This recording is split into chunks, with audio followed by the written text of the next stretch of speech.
Well, hello, welcome to Jim Creates. This is our third video in our series on making maple syrup, and today we're going to clean and set up the evaporator and get it all ready.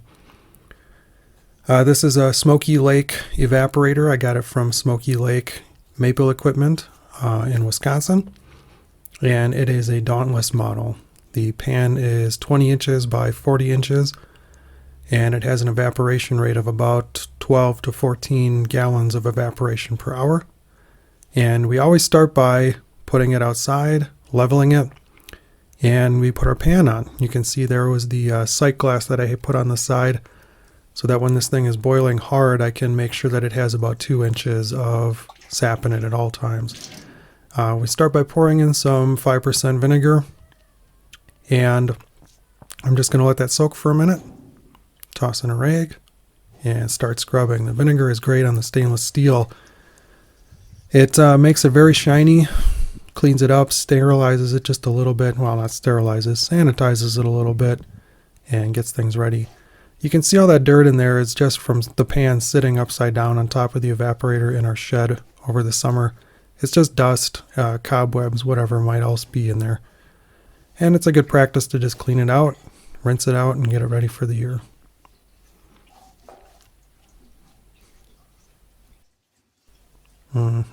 Yep, you just scrub with the vinegar. Really not much to that. Pretty self-explanatory. Sorry about the camera shaking. I had it set up on the edge of the sap pan here, and I didn't think it was going to shake so bad, but it did, and that was all I got for footage, so I apologize.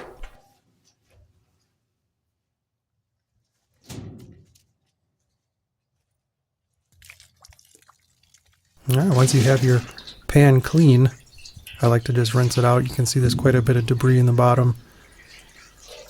And quite honestly, the sanitizing part of this is almost a moot point because we're going to boil sap in it for at least 10 to 12 hours at a crack.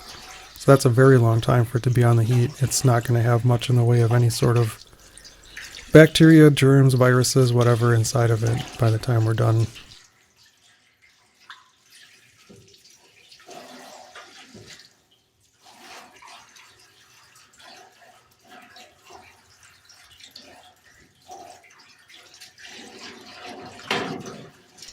Yeah, you just get it nice and rinsed out. Once you're rinsed out, you can drain it out.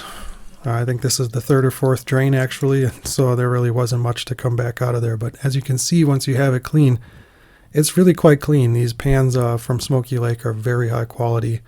I'm not affiliated with them in any way, shape, or form. I just enjoy their products very much. You can see that Dauntless wood-fired evaporator sign on there. Here's a look inside the evaporator. And you can see it's lined with fireproof insulation and a row of fire bricks. So there's a nice fire grate on the bottom. And I actually added a fan to mine to force air through it. I can burn a little bit wetter wood that way. And so that makes things go a bit faster for me.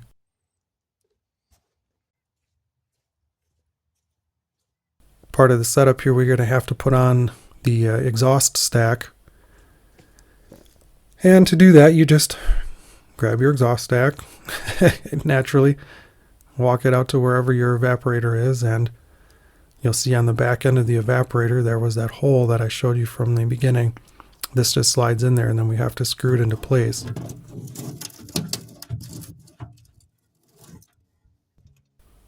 This is almost always easier with two people, but I was alone this day, and so you gotta make do. Do what you gotta do. Here you can see I had to drill some holes in the back part of that collar on the evaporator so I could add some screws. Not a big deal. It's not very thick metal. It's just thick enough to hold up the stack. Now coming up here, you'll see a shot of, on the stack there is a stainless steel collar, and that actually I'm going to attach guy wires to, and you'll see that in the next video. There it is. Well, that about does it for this video. Thanks for watching. Feel free to give a like and a subscribe if you like the content, and if you have any questions or comments, please leave them down below. And all right, thanks for watching. Bye.